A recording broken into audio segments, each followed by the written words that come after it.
इस मैच में अगर इंडिया जीता है, एंड बाय द वे सिर्फ 7 रन से इंडिया ये गेम जीता है, मुंबई में चेज हो जाता है। हमने आईपीएल में भी देखा, हम ओवरऑल टी20 क्रिकेट में देखते हैं, it is a beautiful wicket to bat on.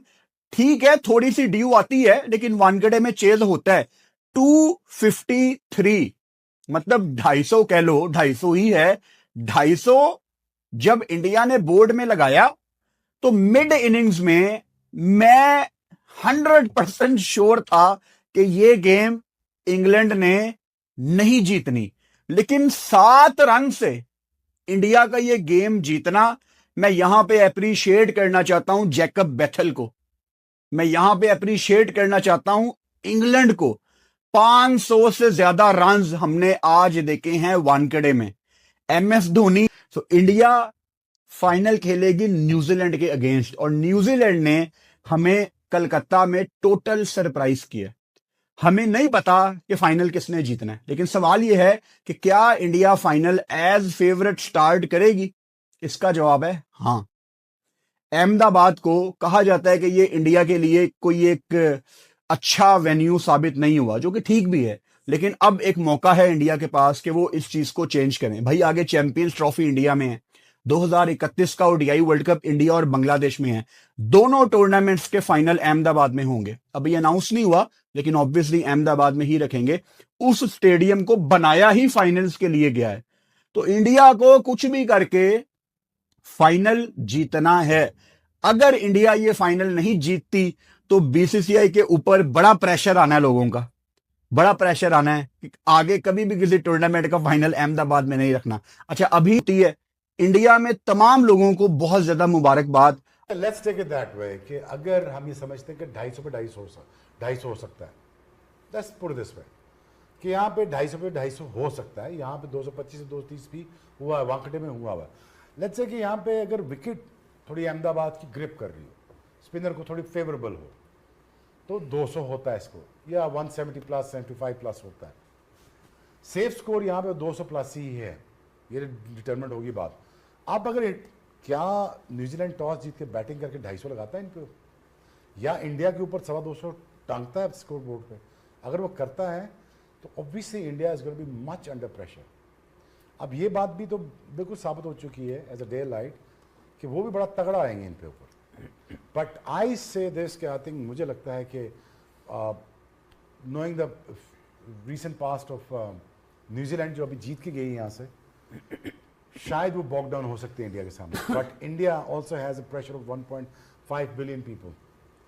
You know, ये यहाँ पे मैच हार भी चुके हुए हैं और ऑस्ट्रेलिया से वर्ल्ड कप हार भी चुके हैं, बट यू नो इसके लिए lot more pressure on both side. But I think India I can see as a winner out of this thing. But for cricket sake I think it's a high time, I think New Zealand should win this world cup. दोनों अभी तक हुई है, south Africa के सारे match ही आप ले लें उस हिसाब से। न्यूजीलैंड की बॉलिंग अटैक ज़्यादा तगड़ी नजर आए, क्योंकि एक तो उनको एक कॉन्फिडेंस भी है, जिस तरह वो शेख भाई बात कर रहे हैं ना कि अंडर प्रेशर हो सकते हैं इंडिया, क्योंकि होम पे इनकी जितनी पॉपुलेशन है। और रिसेंटली अभी ये 2-3 महीने पहले न्यूजीलैंड यहाँ पे खेल के इनके अगेंस्ट टेस्ट सीरीज जीत के वो गए हैं, स्पिन ट्रैक पे वो गए, तो उनको एक कॉन्फिडेंस है। और by the same time India भी अंडर प्रेशर हो सकता है कि ये यहाँ पे अच्छी क्रिकेट खेल के तो गए और हमें हरा के गए।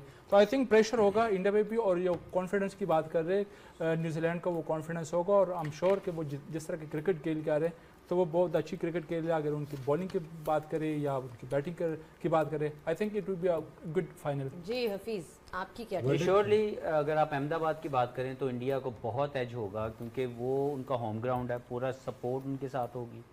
पिच पे वो बहुत ज़्यादा मैचेस वो खेल चुके हुए हैं। तो मेरा अपना ख्याल ये है कि दोनों टीमें बहुत ही शानदार क्रिकेट खेल के यहाँ तक पहुँची हैं। देखें, इस वर्ल्ड कप में 20 टीमें आई, 18 हार गई, 2 फाइनल में पहुँची हैं।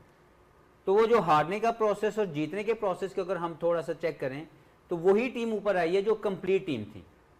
कोई भी ये नहीं कह सकता कि किसी का कोई तुक्का लगा या कोई ऐसा मामला चल गया। ये वो क्रिकेट खेली, हर सिचुएशन और हर कंडीशन को अच्छा मैनेज किया न्यूजीलैंड ने भी और इंडिया ने भी, इसीलिए वो फाइनल में आ गए। मेंटल स्टेट की बात कर लें तो दोनों ने प्रेशर को बड़ा अच्छा मैनेज किया। तो मेरा ख्याल है कि ये कोई भी जो मैच है ये मुश्किल होता है, स्पेशली फाइनल। लेकिन इसको ये कहना कि ये फेवरेट है बड़ा मुश्किल है। लेकिन जो अब तक का प्रोसेस हो, जो लास्ट 2 गेम इंडिया ने खेले हैं, उनका जो कॉन्फिडेंस है वो स्काई हाई होगा। आप तीनों ने मिलकर क्या प्रेडिक्शंस दी वो जरा एक बार फिर देख लेते हैं। आइए देखते हैं। अहमद भाई की ये सिर्फ दिखाइए।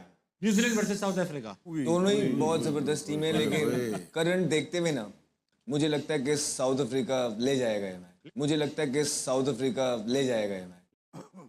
ले गया है वैसे। साउथ अफ्रीका ले गया, सामान जो लेकर आया था वापस ले गया, अब वापस डरबन पहुंच जाएगी क्राइस्ट अब ना। तो राशिद भाई अब आप मुझे ये बताइए कि अब न्यूजीलैंड इस फॉर्म को लेकर जब फाइनल में पहुंचेगी, फाइनल में या तो उसको इंग्लैंड टकराएगा या इंडिया, इंग्लैंड टकराएगा। आप ये कह रहे हो कि सेमीफाइनल इंडिया नहीं जीतेगा, इंग्लैंड जीतेगा सेमीफाइनल। जाहिर बात, तभी इंडिया नहीं जीतेगा, तभी इंग्लैंड इंडिया जीतेगा। का नाम ही नहीं लिया। तो कौन किससे जीतेगा? इंग्लैंड जीतेगा बस। किससे? इंडिया से। इंडिया हारेगा ना। हाँ, इंडिया। हाँ, तो ये बताइए, वजह यही है कि वो भी वहीं से खेल के आ रहे हैं, मुश्किल कंडीशन से खेल के आ रहे हैं। उनके 2-3 बैट्समैन कामयाब ही नहीं हुए अभी तक। हाँ, बटलर सॉल्ट नहीं हुए, उनमें से एक भी अगर प्लेयर निकलता है मैच भी और तो मिडिल ऑर्डर भी स्ट्रांग है, नीचे 7-8 नंबर पर उनकी बैटिंग है, चांस है। जिस तरह इनको एक एज हासिल थी, दूसरी बैटिंग अगर न्यूजीलैंड की आई है और इंग्लैंड की भी अगर दूसरी बैटिंग बॉम्बे में आ गई है तो चांस तो है इंग्लैंड का। इंग्लैंड का चांस है भाई। अब इंग्लैंड और साउथ न्यूजीलैंड पहुंचेंगे फाइनल में। न्यूजीलैंड एक बार इंग्लैंड को ग्रुप स्टेजेस में हरा चुका है। आपको लगता है साउथ अफ्रीका न्यूजीलैंड वही परफॉर्मेंस रिपीट करेगी या इस बार इंग्लैंड हार जाएगी?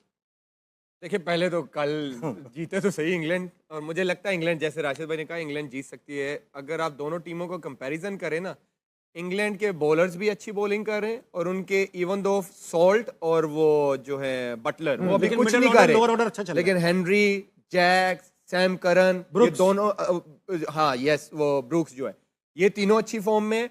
अगर उन दोनों में से भी एक भी चल गया ना, बटलर और सॉल्ट, तो वो बड़ा इंपैक्ट डालते हैं मैच में। वो भी इसी तरह के हैं, फिन एलन की तरह। सॉल्ट तो रुकता ही नहीं है और अच्छी विकेट पे मैच है। जैसे राशिद भाई ने कहा कि अगर इंग्लैंड सेकंड बैटिंग करेगा तो ज्यादा चांसेस होंगे, क्योंकि यहाँ पे हाई स्कोरिंग गेम होता है मुंबई में। लेकिन और इंडिया की अगर आप बात करें, उनका एक आध बैट्समैन ये है कि उनका एक आध ही चलता है, थोड़ा लंबा ले जाता है, लेकिन अगर ओवरऑल उनकी बैटिंग देखे फॉर्म में नहीं है। ईशान किशन ने भी एक हमारे अगेंस्ट इनिंग खेली, अभिषेक शर्मा बिल्कुल out of form, Tilak Varma ने पिछले मैच में थोड़ा सा इंपैक्ट डाला, सूर्या कुमार यादव बिल्कुल ही जब से सुपर 8 में आए हुए कुछ भी नहीं कर रहे। संजू चल रहा है, एक संजू ने किया बस, और एक जो है बुमराह, उस पे वो चल रहे हैं। तो आप देख ले, एक बॉलर पे या एक बैट्समैन पे आप बिल्कुल श्योर नहीं हो सकते कि ये टीम डोमिनेट करेगी। मुझे लगता है कि इंग्लैंड फेवरेट। अहमद भाई, वेंकटे में होगा ये मैच, बंबई में, छोटा ग्राउंड है, इंडिया का होम टर्फ है, व्यू फैक्टर भी मौजूद है वहां पर, इंडिया का रिकॉर्ड अच्छा है। इंग्लैंड को हराना आसान रहेगा अगर batting England, let's say India ने पहले बैटिंग कर ली, फिर चांसेस क्या रह जाएंगे इंडिया के? नहीं, Aamir summed it up beautifully कि जो बटलर और सॉल्ट हैं अभी चल नहीं रहे हैं, और उसके बावजूद भी जो है they somehow managing to win the games. इसी तरह इंडिया का भी है कि उसके अंदर भी एक एक इनिंग सबकी लगी हुई है, but somehow they managing to win the game. और दोनों टीमें जो हैं वो पाई की टीम है, जिसका इंफ्रास्ट्रक्चर स्ट्रांग है, एक ग्राइंड से आती हैं। You expect both the teams to peak at the right time. वो पूरी कोशिश करेंगे, उन दोनों को पता है कि हम अभी बेस्ट क्रिकेट नहीं खेल रहे हैं, and somehow we are in the semifinals now. अब हमारे पास कोई चांस नहीं है। They will try to outbeat each other in tomorrow's game. अच्छा मैच होगा, but at the same time क्योंकि होम एडवांटेज बहुत बड़ा है भारत के लिए, क्राउड का एडवांटेज बहुत बड़ा है भारत के लिए। और अगर आप मैन टू मैन भी इंग्लैंड को इनके प्लेयर्स के साथ मैचअप करेंगे, तो समहाउ जो ज्यादा इम्पैक्ट प्लेयर हर नंबर पे नजर आएगा वो आपको भारत के पास नजर आएगा। ये बात बड़ा डेप्थ है उनकी बैटिंग के अंदर। बॉल, हाँ, एक चीज से फंसते हैं वो, अपनी बॉलिंग से बिल्कुल फंसते हैं, उनको दुबे के ओवर निकलवाने पड़ते हैं। समहाउ उनका कॉम्बिनेशन जो है ना, पांड्या का on the given day I still believe he can, करता नहीं है, कर नहीं रहा है समहाउ, बट मुझे लगता है उसके अंदर पोटेंशियल है। वो जब दिल से बॉलिंग करता है ना, तो वो निकाल, बड़ा मैच है, मुझे लगता है वो जान मारेगा, बड़े मैच में मारता है। हाँ, मुझे लगता है वो जान मारेगा। तो एक जो दुबे शुबे के ओवर निकालने होते, वो एक वीक लिंक है उनका। अदर देन दैट, डेप्थ के अंदर भी वो ठीक बॉलिंग कर रहे हैं, नए बॉल पे भी वो ठीक बॉलिंग कर रहे हैं, स्पिनर्स भी उनके पास है। Let's see with which combination they miss कर रहे हैं वो जो कुलदीप को नहीं कुलदीप यादव, मैं पूछने वाला था, इंग्लैंड वैसे ही जरा मिस कर। अच्छा ठीक है, तो उसको अगर खिलाते हैं ना तो कौन बाहर होता है? दुबे तो फिर उनकी बैटिंग की दे बैक देमसेल्फ। रिंकू की अभी बारी नहीं आ रही है, रिंकू नहीं खेल रहा है, दुबे खेल रहा है, या अक्षर बैटिंग कर लेता है फिर। हाँ, तो वो they back themselves what they want is कि ठीक है हम 2-2 वाले ओवर निकलवा लेंगे, लेकिन हम जो है ना बैटिंग इतनी लंबी करेंगे कि पहली आएगी तो 250 करेंगे और चेज हमें 300 भी हो गया तो हम उसके पीछे जाएंगे। तो ये उनका प्लान है, स्ट्रेटजी। ये प्लान है उनका। इंग्लैंड के जो 1 डाउन और 2 डाउन जो बैटर थे ना वो भी बहुत अच्छे हैं, अभी तक परफॉर्म नहीं किया बैथल और बेंटन ने। बहुत ही स्ट्रॉन्ग बैट्समैन है वो। इंग्लैंड की बहुत लंबी बैटिंग, अच्छी बैटिंग लाइन है। 11 के 11 जो पिछली न्यूजीलैंड की टीम खेली थी ना, 11 के 11 बारी हाँ, नहीं बहुत बड़ी रेहान भी आ गया 11 के 11। नहीं बहुत अच्छी टीम है, दोनों टीमें बात अच्छी तो हैं। ठीक है, वो नीचे लड़का आया, नया लड़का वो भी मार के चला गया रेहान। आज एक और ऑलराउंडर ने रन कर दिए, जेंसन ने, मारो ने नहीं।